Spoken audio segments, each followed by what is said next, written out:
بسم اللہ الرحمن الرحیم۔ السلام علیکم۔ انصاف نیوز ایجنسی میں خوش آمدید۔ میں ہوں ڈاکٹر محمد فاروق۔ آج کی اہم خبر کے ساتھ حاضر ہوں۔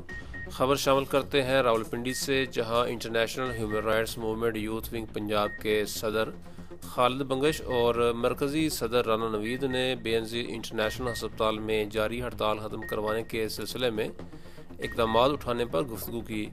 M S doctor Tahir Rizvi نے خالد بنگش اور رانا نوید کو یقین دلایا کہ ہسپتال میں جاری ہڑتال جلد ختم کروائی جائے گی تاکہ مریضوں کو صحت کی سہولیات جلد فراہم کی جا سکیں۔